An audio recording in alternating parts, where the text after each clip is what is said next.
the universe has a great way of coinciding with where we want to be or better. Yeah. And if we align our behaviors, mindset, heart set, and handset wise, we get there. Good morning, everyone. Live from Nashville. I'm with the amazing James Maslow. It's office hours, the Celebrity Entrepreneur Edition, the Celebrity Entrepreneur Show with my boy, James Maslow. Today, we have a huge treat, my brother, because not only are we here in person together, and we're having like a coaching session, the Uncle Dave session. You're one of my favorite people, but we are blessed. We're bringing on one of my favorite guests. And every time he talks, he's difficult to interview. I just want to tell everyone up front, because you get so caught up into his story, you forget you're interviewing him. Isn't that the best interview, though, right? Oh, yeah, for sure. And you're not really searching for questions because they just keep giving wonderful answers. Right. Well, and then you're like, oh, shit, I'm supposed to ask another one because you're just so engaged. That's perfect for today, since today is quite early and I'm still getting through my first cup of coffee. So let him take it away. Well, it's West Coast time for him, and he's coming right from our federal system, as you'll find out. You mentioned briefly. I'm excited to ask a question about that. He has a different rental plan than us in our multi-million-dollar studios around the world, but he's going to get there again. But we'll bring on our friend Owen Hanson. He's the California kid. Good morning, guys. Hey, brother, how are you? Owen? I'm good. Just waking up. It's 6 a.m. over here in the California area. You know, living in the Federal Bureau halfway house, I had to get approval to be in this private room so I could speak to you guys this morning. But hey, I'm glad I'm here. I'm glad they keep approving you being a part of what we do. Now, the word celebrity and why James and I do this show and building it as it, you'll be brought on as it's in bigger places and bigger things. But the word celebrity means to celebrate. It's different than famous. Yeah. Right. We celebrate. And so it's celebrating Owen. And, as far as the entrepreneurship goes, that's what really, to me, makes you such an exceptional example to our community of what entrepreneurship's about. And behaviors, Owen, good behaviors are defined by us. Good behaviors are behaviors to get us to where we want to be or better. Bad behavior interferes with us. And a lot of times people confuse behaviors because your good behavior, James, may be my bad behavior, depending on where we want to go, and vice versa. And a lot of times we end up going somewhere we don't want to go, and we're confused by our behavior. We get caught in behaviors and can't get out of those behaviors. And yet the celebrity entrepreneur side, the celebration of the entrepreneur, gets lost. Yeah. And I want to celebrate Owen today because what he has done as an entrepreneur with bad behavior and good behavior will take him to where he wants to be or better in the total human experience, and that's why I want to be a part of his journey and do whatever I can to amplify his stories so that people learn these lessons of celebrity entrepreneurship and of behaviors. So Owen, when I first knew about you, it was more as a USC football player. And a lot of the people you played with, you were around guys at Lee Steinberg that we were recruiting or representing. Give us the start of the story of this behavioral need to be a great entrepreneur that started at USC. Yeah, you gotta remember, I was part of those back-to-back national championship teams at USC under Pete Carroll, and watching all my friends and teammates from the fraternity level to, the football team, they're all signing those big contracts, millions of dollars. And, as a walk-on tight end, obviously I wasn't going that route. And when I saw these guys, making $20 million, playing with Reggie Bush, Matt Leinart, Clay Matthews, all these. Matt Castle, highest paid guy that never played. Never played. Played behind two Heisman Trophy winners and Tom Brady. How can you argue that? But yeah, I'm playing behind these guys, and I'm like, wow, how do I get to this level? Like, it's my mind starts racing. Like, I want to be able to hang out with them and not feel like that blue collar kid from Redondo Beach that's dad was a construction worker. So my whole life I've been just ambitious, and I'm like, man, what do I got to do? And I got that big job out of USC working for a USC alumni and, making six figures right out of college. And I was excited. I said, this is great. I'm part of the USC community and my friends are going to the league.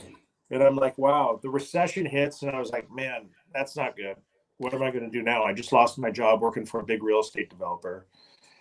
And I remember going to my father and I said, Dad, I got to keep going. I'm not going to stop here. I got to do something during this time. And I said, I think I need you to introduce me to your bookie friend, because I'm going to figure out a way to make money with my contacts and I'm going to book sports. He's like, son, you're a fool. We're not going to do that. You didn't go to USC to be a bookie.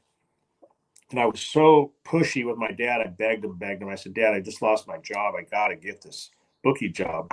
And he finally made the introduction. And I remember becoming this agent for this bookie. I was like, I have so many USC clients. I have professional athletes. I got, my friend Matt Leinart stayed in Paris Hilton. I said, I got everyone in Hollywood that will bet with me. I said, just give me the opportunity.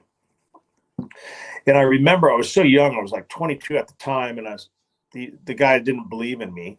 In the first 6 months, I made him $1 million. I collected $1 million in cash from my clients. And he gave me a whopping 30%. I said, wait a minute. You're giving me 30%. These are my clients. I said, how does this work? You're getting all the money, but I'm the one doing all the work. So, I put my head down and I said, I'm going to figure out a way to become a bookie myself. I don't need this guy. These are my customers. So I remember flying to Costa Rica, which was the mecca of sports booking.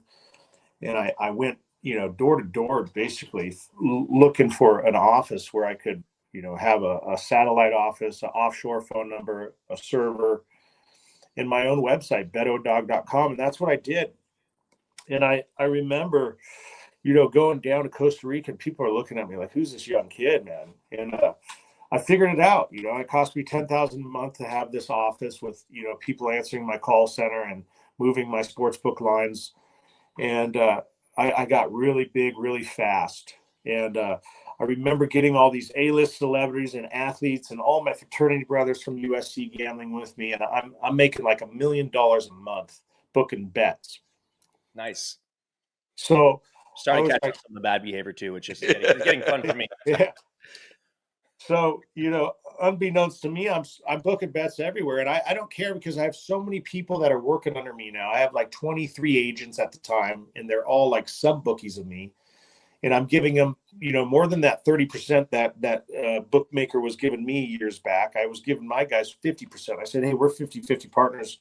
You're doing all the work. I said, we'll be 50-50 partners. Whatever your clients lose, you take 50, I'll take 50, and we all win. And they love my business mindset, and no one was doing it in the business at that point. And I remember I had a customer. I started getting so big, I went international, and I had a customer out of Mexico. And one of my sub bookies was, he was living in Newport Beach, and I used to always meet him at the Javier's in the Newport Coast, and he would bring me bags of cash. Yeah.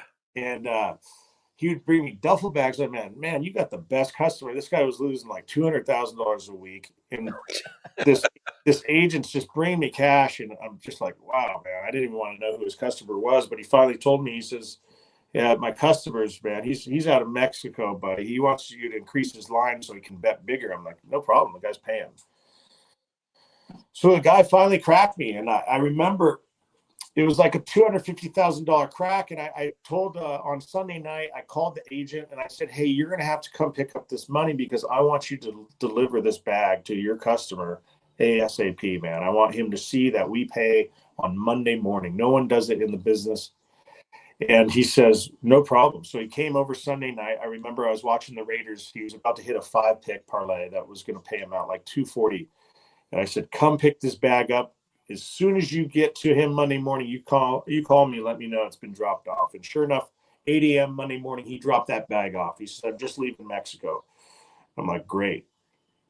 He came back and he says, hey, my uncle was really impressed how you paid him on Monday.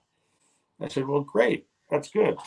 He's paid us on time. I said, we're just, we're just taking care of him like any other customer we take care of. And that's how it needs to be done.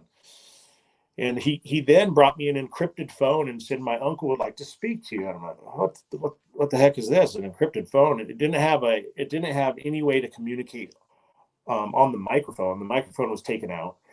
And I looked at it, it's a BlackBerry, and the GPS was taken out. So there's all it is basically an encrypted email.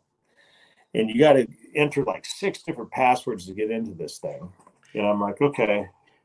And the guy's speaking to me. I think He's speaking to me in Spanish. He says, Wedo, I like the way you do business. He says, I think you could help me out.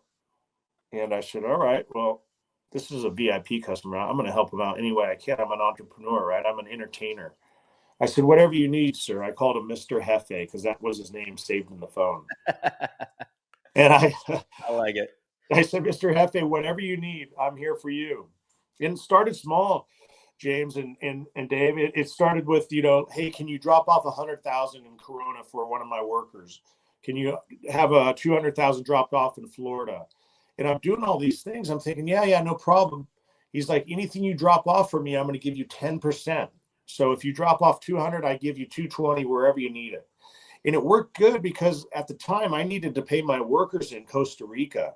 My office started to grow. So I'm sending these wires to Costa Rica to pay my employees, pay for my home out there that I'm building. And I started getting so close to Mr. Hefe. He really was like, man, he was amazed how I moved. Every time that phone went off at 2 a.m, whether I was at the club or in my bed, I would answer and I would respond to this guy. And he's like, man, I need you to pick up $1 million in cash in Texas. And I'm like, $1 million in cash in Texas? So he says, don't worry, I'm paying you your 10% for this one too. I'm thinking to myself, I'm scratching my head. I'm like, what's the catch, right? And then he What could it be? What could it be? I was like, what's the catch? He's like, we're not allowed over there in that territory. And I was like, oh boy, I think I'm in a little deeper than I thought. But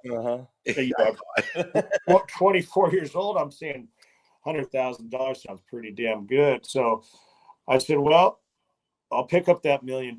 And that's what I did. I remember picking it up. I flew a private plane over there and I picked up $1 million, and it was from a gardener out of all people.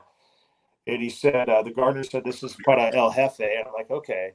And I'm like, man, this is like cartel territory, right? I'm at Brownsville Airport. And this is at the time, I want to say it's the Zetas. And it made sense that he wasn't allowed over there because it was his rivalry. And I was like, okay, this is starting to make sense. This guy's a big cartel guy, but at the end of the day, who cares? He's just betting with me. I'm just taking his bets. I'm helping him a little here and there, clean his money, and he's giving me 10% on the dollar. I said, it's a no-brainer. I already got the cash all around the U.S. It's just one hand to another, and I'm making 10 points a day. I mean, who can do that?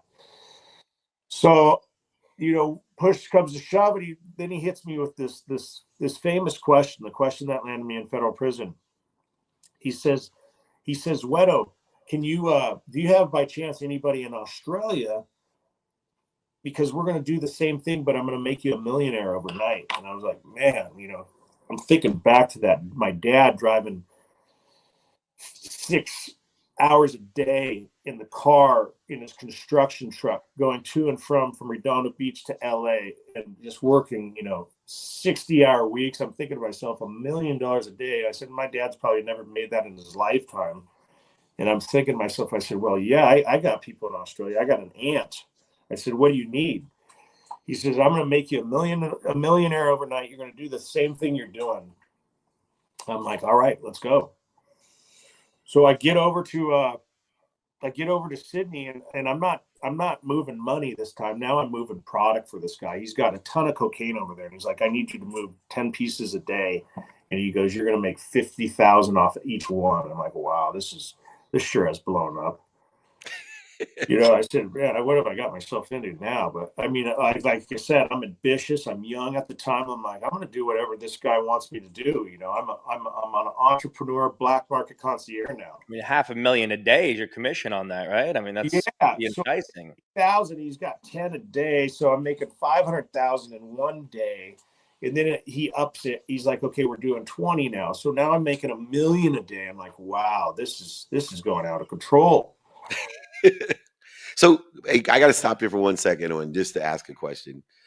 You're young, ambitious, obviously entrepreneurial in spirit, understanding behaviors. You're involved in a lot of bad behavior. Where did the fear of getting caught? What was that justified into $1 million a day was enough to take on the fear of getting caught, or would you have done it for $100,000 a day? I'm always wondering, is it the personality that says, shit, whether it was 10,000 or a million, I was willing to take the risk, or was that even in consideration? It was in consideration, but Dave, I'm telling you this, it's very hard for me to say no to anything, right? I'm just so like a go-getter. If you tell me you need a special toothpaste from Brazil, I'm going to figure out a way to get it for you. It's just that's my mentality in life. Yeah. And me to this day, it's still hard for me. People are always asking, "Hey, can you get me this? Can you see if I can find this?" And I'm like, "Man, this is what got me in trouble, right?" So it's and then moving from there, just to keep, obviously this continues at $1 million a day until you finally get caught. correct. And then you've been able to, how long was your sentence? Yeah, I was sentenced to 21 years, and I've currently been down 10 years as of this coming year. But yet you nailed the point, was you're just built differently. You're built to find how to make things work. You get toothpaste in Brazil. I'm the guy that figures out how I get toothpaste from Brazil. So how'd you figure out in 10 years in prison how to build a business? Tell me about what your mindset was. Here you are in jail. Everybody else kind of dreams about, when I get out, I'm going to build my business. What makes you so remarkable to me is that you're the only person I've ever met that is so entrepreneurial that you created a business in prison, legal business with support of the system in prison. What did you do? My mindset was like, okay, these guys are not going to break me. Everyone else around me's eating soups. They're just depressed. I'm like, this is not for me. I can't. This is not how I function. So I just started. I remember I said, I'm going to go back to school. So I earned my master's degree while incarcerated. I was like, I got to get my MBA. This is going to keep me going. It's going to keep my mind right. And I said, you know what? I got to write a book. I got to tell the story. The California Kid. I wrote the book. I was like, okay, I've done the two things that meant the most to me. I said, this is just going to keep me motivated to keep going, whether I'm in here for 20 years or a life sentence in Australia. I got to keep going. And I remember I discovered this thing on accident. I was making my protein shake one day, and I was putting in my protein shakes chocolate, some non-fat milk from the kitchen, and then I had these guys that would smuggle me out bananas, and I would pay for the bananas because it was very hard to get fruit in prison. How much does a banana cost? Just a quick question. A banana in prison costs a stamp, and a stamp's around 50 cents just depends what compound you're at, but usually between 50 to 60 cents. Oh, that's kind of cool. So it's for me, it's great, but people in there, they're like 50 cents. Wow, I can get a soda pop, or I can get 2 soups. That's how their mindset works. So to me, it's all about health, and I've been healthy my whole life, being an athlete. So I said, I'm going to take the peanut butter from the commissary. I'm going to take the milk from the kitchen. I'm going to take these bananas, and I'm going to use the protein powder they sell us, and I'm going to make these shakes, and they're going to be for after my workout. It's my little reward for myself after a hard workout. And one day on accident, I put some in my trash can. We would throw the ice in there because we don't have refrigeration in prison. We only have ice. And I remember the ice was real low, and my cellie said, "Hey, just throw some salt on there, and that'll keep it real cold." And I said, "Yeah, all right." So I threw some salt on there, and I came back from my workout, and my protein shake had locked up. I said, "Holy smokes." I said, "Man, that was a bad idea." He's like, "Why?" He goes, "Now you can just eat it. It's like ice cream." I said, "Man, I don't know about that." So I eat it. I'm like, "Man, it's like ice protein, man. This thing's insane." And he's like, "I told you like it." I said, "No, I'm doing this every day." And next thing you know, I'm making it for my workout crew, and I got like four guys on my crew, and we're working out every day. And I'm making these shakes for them, and I'm bringing them out to the yard. And they're like, "Man, this is awesome. Why don't you sell these in prison?" I said, "Man, no one's going to buy a protein shake. It's too healthy." You know, Eh, and at the time they're like, dude, this is like ice cream. What are you talking about? No one, they don't sell ice cream here. You got to label it as ice cream. So I remember telling people, hey, I got ice cream. Little did they know it was ice protein, right?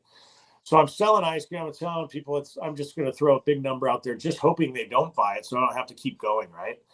So they're like, I said $15, and they're like, And what they pay you in for $15? How they pay you? so they pay in prison currency is stamps. So a flat book is worth $14. A flat book of stamps, which is 20 stamps, is worth $14, and then a mackerel is worth $1. So I would get a flat book of stamps and a mackerel for payment. And I remember the first week I sold 7 because that's all the mop bucket I had that was making them in could fit. Wait, stop. You said mop bucket? mop bucket. That's yeah, sorry, a mop bucket. So they give you a mop bucket to clean your cell once a week. Okay. And I would put a trash bag liner, a clean trash bag around the mop bucket, and I would load it up with ice and salt. And I would have my celly every hour.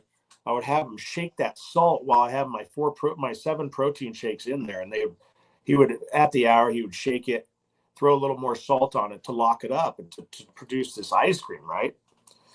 So I would be working out, and I'd get back, and sure enough, they are all locked up, and I'd go to unit by unit and sell these ice creams for $15. And eventually I had about four mop buckets in my room towards the end, towards Super Bowl season, or towards the Super Bowl, towards the football season. I started selling like 30 a week. And I remember on the Super Bowl, it was Super Bowl Sunday, I had an order for 50 of them. And I had the whole cell block making my ice creams. I had my celly, my neighbor. I said, guys, I'm giving everyone an ice cream that helps me. So I had 4 guys helping me. And I remember I had an order of 50 ice creams for Super Bowl. And I had, I had a whole team working for me. And everyone's happy. They're all getting free ice cream that are working for me. And I said, man, this is a little much. It's overwhelming, but I got to figure out a way now to get more salt, right? So I monopolized the salt game by going to someone in, service. There's a group of people that work in facilities that are inmates, and they're the only people allowed to get rock salt, because I was in prison in Colorado and they need the rock salt in order to melt the sidewalks. So I made a deal with this facilities guy. He was a young Mexican kid from Sinaloa. And I said to he already knew who I was due to my case. And he says, Wedo, whatever you need. I said, I'm going to give you $80 a month. $80 a month is unheard of in prison. That's like the highest salary you can get. I said, I'm going to give you an $80 salary, and I'm going to give you an ice cream every week. That's $15 a week. I said, that's equivalent to $140. And he's like, whatever you need. I said, this is what I need. I said, I need you to give me all the rock salt. And you got to do me a favor. You can't sell rock salt to anybody. I said, if they want to buy it, they got to buy it from me. He agreed. We shook hands, and now I have all the rock salt to make all the ice cream. And people are trying to knock me off now. They're seeing how I'm making it. And I'm like, yeah, well, good luck. You got to buy the salt, right? So they come to me and they say, hey, we'd like to buy some salt. We're trying to make ice cream. I said, no problem. I said, 1 peanut butter jar is $15. Well, guess what? 1 peanut butter jar of salt only makes you 1 ice cream. So they could either buy the ice cream from me for $15, or they could make it themselves and take 4 hours in their day. So people figured out, like, you know what? Let's just buy it from Wedo. The California kid. He's selling the ice cream. He's already got it down.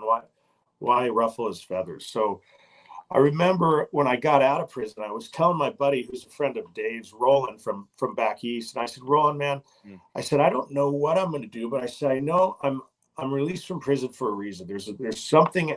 I was released early for a reason, and I don't know what it is yet. And I'm telling him, I said, I was a hustler in prison. I'm telling him I got my MBA. I wrote my book. I said, the documentary's coming out with Wahlberg.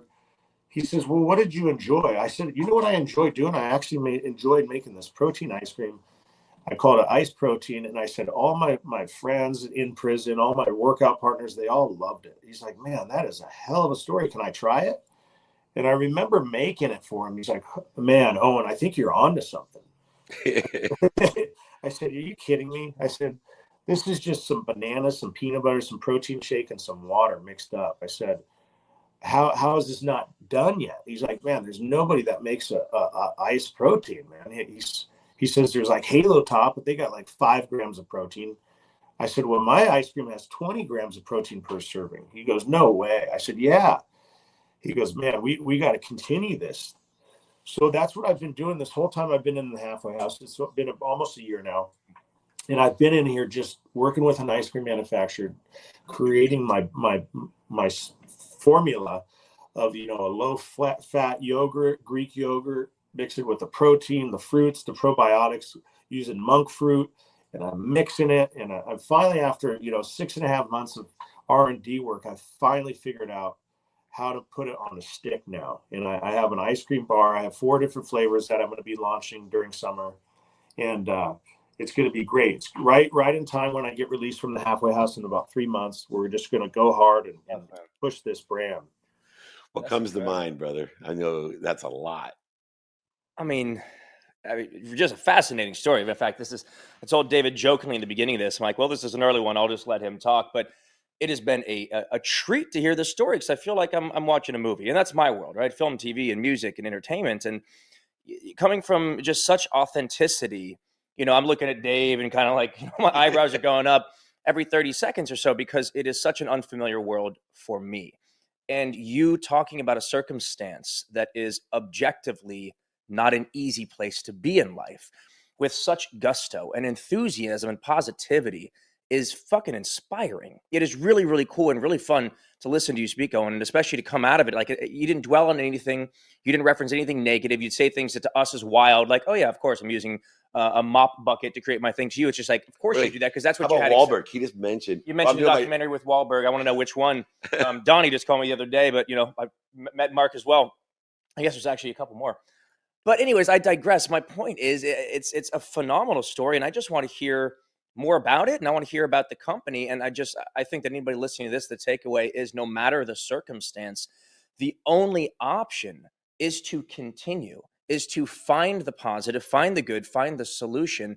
And looking at somebody like yourself, who has been in, again, objectively, one of the hardest situations that a human being can go through, and you still have found the positivity and potentially a fantastic business. Man, I commend you, and I am inspired and very much appreciate you sharing the story. And I want to try this fucking ice cream. Yeah. And Owen, just to interrupt for 1 second, because this is relative to what James and I were talking about this morning. One of the biggest things that happened to entrepreneurs, and your story is so outrageous, is they say, I'll do this when. Yeah. Right. You had every opportunity as an entrepreneur. Forget the whole great movie, documentary, the amazing story of being a billionaire for the cartel. That's ridiculous. But what amazes me is I deal with entrepreneurs. I have another protein company, and I gave them your story. It's called Scott's Protein Balls. And they were made because his wife had a breast cancer. It's a clean ball of protein. But they're always fighting the lapse of time. It's always like, well, we can't do this until this happens. Like, your story to me is a testament to, like, why wait? Yeah. Like, you got your MBA, you wrote a book. It's like, okay, so now why am I going to wait? If I want to start a business, why do I have to wait 10 years? Why do I have to wait till I get out of the halfway house? Yeah. It's like, let me keep pushing to shorten that distance that most people create themselves. Yeah, that's right. I just want cash flow. By the time I get out of this halfway house, I want a well-oiled machine. And that's how I look at it. What a one. So do you at least give us a little bit of synopsis here in the background on the documentary you mentioned? Listen, I can't say much about it, but just stay tuned. It's awesome. I watched it. It brought a tear. It's your story, though. It's the rise and fall of basically, this USC golden boy to turning international drug kingpin. Like, when I think of your movie and your story, I think of like War Dogs, which was, Ollie North diverting arms in what's called transshipment and diversion. And people watch War Dogs and they wouldn't have thought it could possibly even be real. Yeah. Right. And I love stories that are so fascinating, that are, true that you sit there and go, anything in the world's possible. And behavior determines how we view what those stories are about and what lessons we take from it.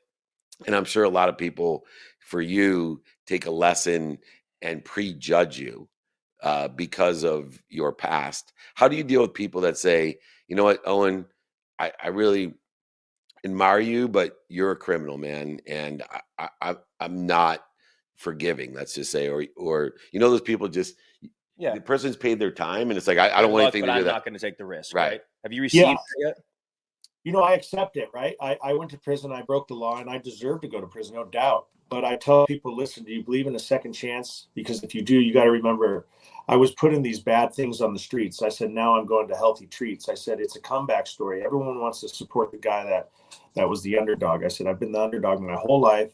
I said, this time around, I've learned my lesson. Prison was the best thing that could have happened to me.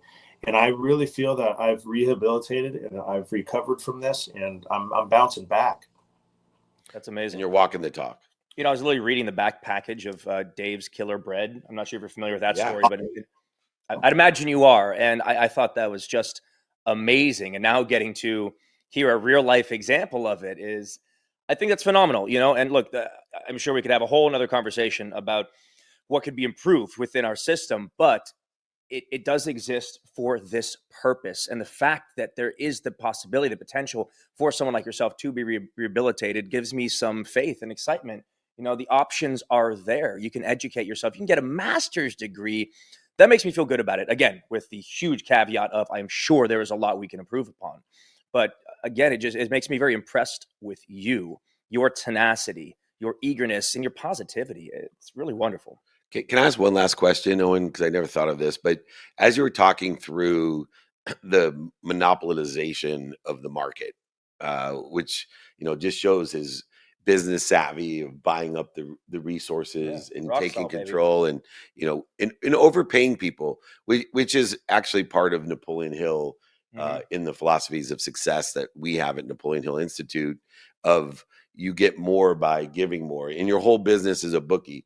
50%. Nobody was doing that. Nobody was delivering the money on time. Nobody was doing these things that you do. But we always, the higher the level, the greater the devil. And I think it's part of your story. The higher the level, the bigger, the greater the devil. Did people threaten you, or was there physical when you took and monopolized in all the rock salt? Yeah. What was anybody threatening you, or any of that, or is that just not? That's all in a different type of prison than the one that you went to. In prison, it's all fair and game if you make that contract with somebody, right? So it's all about contracts, and you can't disrespect a man's contract. If that guy wants to sell me the rock salt, that's on him. And if he locks it in, people respect that because that's the guy's hustle, right? And if you're going to take away from the facilities guy and then you're going to threaten him, then there's going to be issues on the yard, because you got to remember it's very political. You go by races, right? So Wow. if someone says, hey man, you can't be doing that, well, you got to talk to the Mexican shot caller, because you guys are going to have an issue with him. So everyone respects people's business. And by myself monopolizing it, I was really just helping another inmate at the time. And They it's respected it. up to him whether he wants to make that deal or not.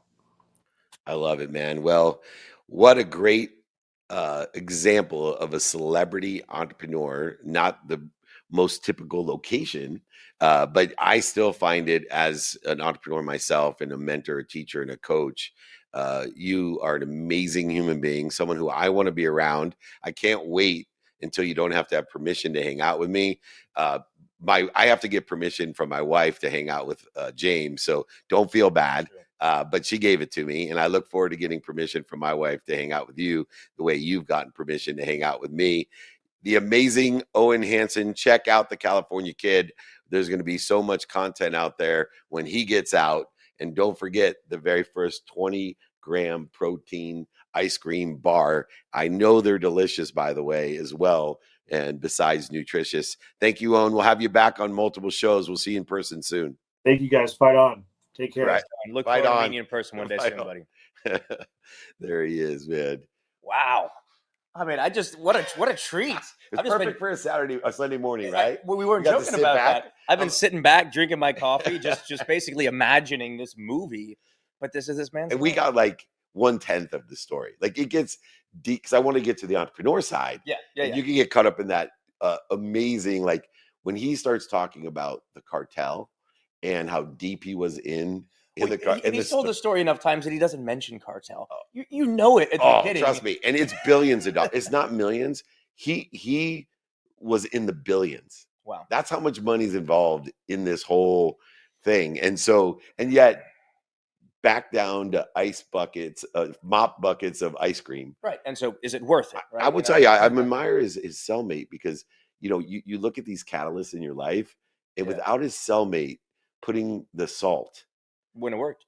He would have moved to something else because that's the way he is, Sure. but it wouldn't have worked. And the universe has a great way of coinciding with where we want to be or better. Yeah. And if we align our behaviors, mindset, heart set, and handset wise, we get there. That's my takeaway of the day. James, what were you thinking? Well, my mind is actually going to the cellmate and beyond that to the community of this prison. I know very little about prison. And thank goodness, me too. I don't plan on finding out a lot more. Good. And I don't mean to make a joke about that. Right. I'm with you. We've all been in positions in our life, especially younger, especially when you want money, where you're offered an opportunity to go that seems shady. I'm glad that I've said no to those, despite the obvious appeal to making millions or billions of dollars a quick. But there's your trade-off, right? Do you want to have the most amazing, ridiculous life for a very short period of time and then either be dead or in prison? I'm choosing I'm do it brick by brick. But what I'm fascinated by and impressed by in many ways is the community, right? The prison goes by contracts and go by respect. And so while in my mind or your mind, we might go to like TV shows or movies you've seen and be like, why doesn't somebody just take it from you or fight you for it? And it's like, wow, it wasn't just a cellmate. It's a culture. It was the entire culture of this prison that, nope, that man made a deal with that man. We're going to respect it. We're not going to fuck with their hustle. And in some ways, we're going to support it.